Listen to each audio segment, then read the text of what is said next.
மத்திய கிழக்கில் நிலவி வரும் போர் பதற்றங்களுக்கு மத்தியில் ஈரான் தனது இராணுவ வலிமையை வெளிப்படுத்தும் வகையில் பல முக்கிய தாக்குதல்களை முன்னெடுத்துள்ளது.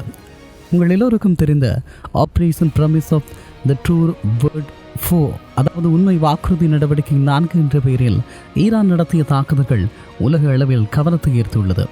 இந்த நிலையில் அமெரிக்காவினுடைய F-18 போர் விமானம் மீது தாக்குதல் நடந்ததாக கூறப்படுகிறது. ஈரானின் இஸ்லாமிய புரட்சிகர காவல்படையின் கடற்படை சஃபாகர் பகுதியில் அமெரிக்காவின் F-18 ரக போர் விமானத்தை ஒரு புதிய வான் பாதுகாப்பு அமைப்பின் மூலம் தாக்கியதாக குறிப்பிடப்படுகிறது. அதேபோல USS ஆப்ரஹாம் லிங்கன் இலக்கு வைக்கப்பட்டதாகவும் அமெரிக்காவினுடைய விமானம் தாங்கி கப்பலான USS ஆப்ரஹாம் லிங்கன் குழுவை நோக்கி ஈரானின் கடற்கரையிலிருந்து கத்தார் ரக குரூஸ் ஏவுகணை ஏவி அதன் நிலையை மாற்ற கட்டாயப்படுத்தியதாகவும் கூறுகிறது. அதேபோல ஈரானின் ஏவுகணை படைகள் ஹைஃபா, டிமூரா மற்றும் ஹதூரா உள்ளிட்ட 70க்கும் மேற்பட்ட இடங்களில் தாக்குதல்களை நடத்தியிருப்பதாகவும், குறிப்பாக அல்ஹாதி விமான தளம் மற்றும் அமெரிக்காவின் பயங்கரவாத எதிர்ப்பு தடங்கள் குறிவைக்கப்பட்டதாகவும் சொல்லப்படுகிறது. அதே நேரம் இந்த தாக்குதலில் ஹேப்பர், அஹ்மத் கயாம் மற்றும் ஹோர்மாஸ்டர் 4 போன்ற திரவ மற்றும் திட எரிபொருள் மூலம் இயங்கும் துல்லியமான ஏவுகணைகள் பயன்படுத்தப்பட்டதாகவும் சொல்லப்படுகிறது. இந்த நிலையில் இந்த தாக்குதல்களில் ஹூதி கிளர்ச்சியாளர்களுடைய பங்கு மற்றும் கடல் வழிப்போர், ஈரானின் ஆதரவு பெற்று ஏமனின் ஹூதி கிளர்ச்சியாளர்கள் செங்கடல் பகுதியில் பெரும் அச்சுறுத்தலாக உருவெடுத்துள்ளனர். பாப் இல் மென்டோப் ஜலசந்தியை கட்டுப்படுத்த ஹூதிகள் தயாராகி வருகின்றனர். இது உலக வர்த்தக வழித்தடங்களில் மிக முக்கியமானது. குறிப்பாக ஜூலை மாதம் 2025 எட்டினிச்சி மற்றும் மேஜிக் சீஸ் ஆகிய 2 கிரேக்க சரக்கு கப்பல்கள் ஹூதிகளின் ட்ரோன் மற்றும் ஏவுகணை தாக்குதல்களால் செங்கடலில் மூழ்கடிக்கப்பட்டன. இந்த தாக்குதலால் ஸ்டேல் துறவிலான கப்பல்கள் ஆப்பிரிக்காவை சுற்றி நீண்ட தூரம் செல்ல வேண்டிய கட்டாயத்திற்கு தள்ளப்பட்டன. இது இஸ்லாமிய ஸ்டேலிய பொருளாதாரத்திற்கு பெரும் அழுத்தத்தை ஏற்படுத்தியது. அதே நேரம் ஈரான் தனது ஏவுகணை வலிமை மற்றும் வான் பாதுகாப்பு அமைப்புகளின் மூலம் அமெரிக்காவின் இராணுவ மேலாதிக்கத்துக்கு சவால் விடுவது, அதே நேரத்தில் அதன் ஆதரவு பெற்ற குழுக்கள் கடல்வழி வர்த்தகத்தை முடக்குவதன் மூலம் சர்வதேச அளவில் அழுத்தத்தை உருவாக்கி வருகிறது. இந்த தாக்குதல்கள் பிராந்தியத்தில் ஒரு பெரிய போருக்கான அறிகுறியாகவே பார்க்கப்படுகிறது என்றும் குறிப்பிடலாம். இந்த நிலையில் குறிப்பாக 2026ஆம் ஆண்டின் பிப்ரவரி இறுதியில் தொடங்கிய நேரடி மோதல்கள் தற்போது ஒரு மாதத்தை எட்டியுள்ள நிலையில் போர்முனை புதிய பரிமாணங்களை எடுத்துள்ளது. அமெரிக்க மற்றும் ஆஸ்திரேலிய படைகள் தொடர் தாக்குதலுக்கு மத்தியிலும் ஈரான் தனது உள்நாட்டு தயாரிப்பான வான் பாதுகாப்பு அமைப்புகளின் மூலமாக குறிப்பிடத்தக்க பதிலடிகளை வழங்கி வருகிறது. சமீபத்திய நாட்களில் ஈரானிய வானிலைக்குள் நுழைய முயன்ற நவீன போர் விமானங்கள் ஈரானிய ஏவுகணைகளால் தாக்கப்பட்டதாக செய்திகள் வெளியாகி வருகிறது.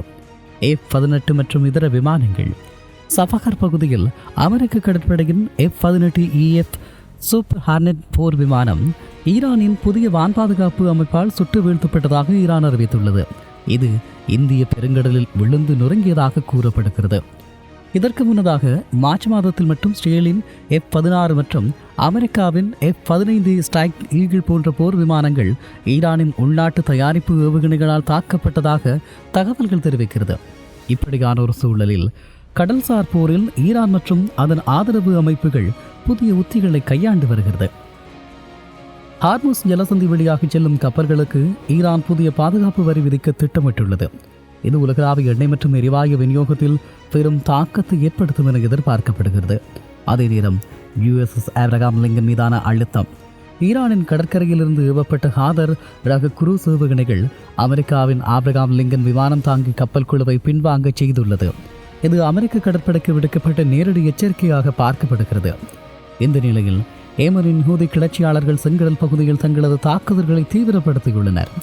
மார்ச் மாத நிலவரப்படி பல சரக்கு கப்பல்கள் ஹூதிகளின் ஏவுகணை மற்றும் தற்கொலை ட்ரோன்களால் மூழ்கடிக்கப்பட்டுள்ளன. இதனால் முன்னணி கப்பல் நிறுவனங்கள் சுயஸ் கால்வாய் வழியை முற்றிலுமாக தவிர்த்து ஆப்பிரிக்காவை சுற்றி செல்ல தொடங்கியுள்ளன. இந்த மாற்று வழிகளால் காப்பீட்டு கட்டணங்கள் மற்றும் போக்குவரத்து செலவுகள் அதிகரித்துள்ளன. இது வளரும் நாடுகளின் இறக்குமதி செலவை உயர்த்தி உலகளாவிய பணவீக்கத்திற்கு வழிவகுத்து நிற்கிறது. அமெரிக்கா பாகிஸ்தான் வழியாக 15 அம்ச அமைதி திட்டத்தை ஈரானிடம் முன்வைத்துள்ள போதிலும் ஈரான் அதனை ஏற்க மறுத்து தனது பதிலடி தாக்குதல்களை தொடர்ந்து வருகிறது. ஈரானின் உயர்மட்ட தலைவர்கள் மீதான தாக்குதல்களுக்கு பழிவாங்கும் நடவடிக்கையாகவே இஸ்ரேல் மற்றும் அமெரிக்க இராணுவ தளங்கள் மீது 80க்கும் மேற்பட்ட ஏவுகணை அலைகள் ஈரான் ஏவி வருகிறது. 2026ஆம் ஆண்டின் இந்த போர் வெறும் இராணுவ மோதலாக மட்டுமில்லாமல் உலக பொருளாதாரத்தின் உயர்நாடியாக விளங்கும் கடல் வழி தடங்களை யார் கட்டுப்படுத்துவது என்ற பெரும் அதிகார போட்டியாக மாறியுள்ளது. ஈரானின் ஏவுகணை தொழில்நுட்பம் மற்றும் ஊதிகளின் கடல்சார் அச்சுறுத்தல் ஆகியவை நவீன இராணுவ வல்லரசுகளுக்கு ஒரு சவாலான சூழலை ஏற்படுத்தியுள்ளது என்றும் சொல்லலாம்.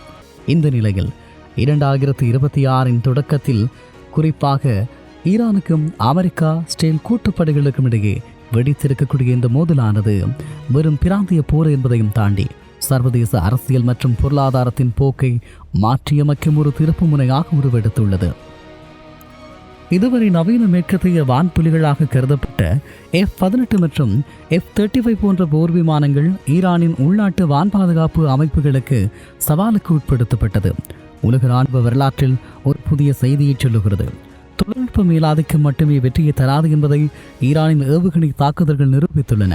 குறிப்பாக operation promise of the true word 4 மூலமாக ஈரான் வெளிப்படுத்திய துல்லியமான ஏவுகணை திறன் இஸ்ரேலினுடைய அயன் டோம் போன்ற பாதுகாப்பு கவசங்களின் மீதான நம்பகத்தன்மையை கேள்விக்குள்ளாக்கியுள்ளது. அதே நேரம் கடல்சார் அதிகாரமும் பொருளாதார போரும் செங்கடல் மற்றும் ஹார்மஸ் ஜலசந்தி ஆகிய இரு முக்கிய நீர்வழிகளும் ஈரானின் பிடிக்குள் அல்லது அதன் ஆதரவு பெற்ற கூது கிளர்ச்சியாளர்களின் அச்சுறுத்தலுக்கு உள்ளாகி இருப்பது உலக வர்த்தகத்திற்கு விடுக்கப்பட்ட பெரும் சவாலாகும். USS ஆப்ரஹாம் லிங்கன் போன்ற பிரம்மாண்டமான விமானம் தாங்கி கப்பல்களை பின்வாங்க நேரிடுவது கடற்படை வலிமையில் ஈரான் அடைந்துள்ள மெட்ரிக் போர் முறையின் வெற்றியை பறைசாற்றுகிறது. இது சர்வதேச அளவில் எரிபொருள் விலையேற்றம் மற்றும் விநியோக சங்கிலி முடக்கத்திற்கு வழிவகுத்து உலக நாடுகளை ஒரு புதிய பொருளாதார நெருக்கடிக்கு தள்ளியுள்ளது. இந்த மோதல் தற்போதைய நிலையில் அமெரிக்காவின் மத்திய கிழக்கு கொள்கையில் பெரும் பின்னடைவை ஏற்படுத்தியுள்ளது. இஸ்ரேலுக்கான தற்காப்பு அரணை தன்னை முன்னிறுத்தும் அமெரிக்கா ஈரானின் நேரடி பதிலடியால் தனது பிராந்திய தளங்களை பாதுகாப்பதில் சிரமத்தை சந்தித்து வருகிறது.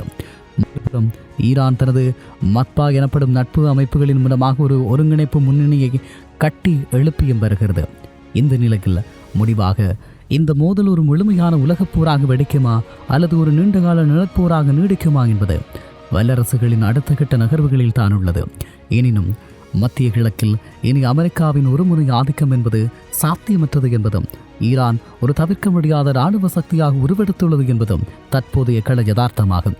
ராஜதந்திர பேச்சுவார்த்தைகள் தோல்வியடையும் பட்சத்தில் இந்த மோதல் உலக வரைபடத்தையே மாற்றியமைக்கும் வல்லமை கொண்டது எனவும் குறிப்பிட்டு சொல்ல முடியும்.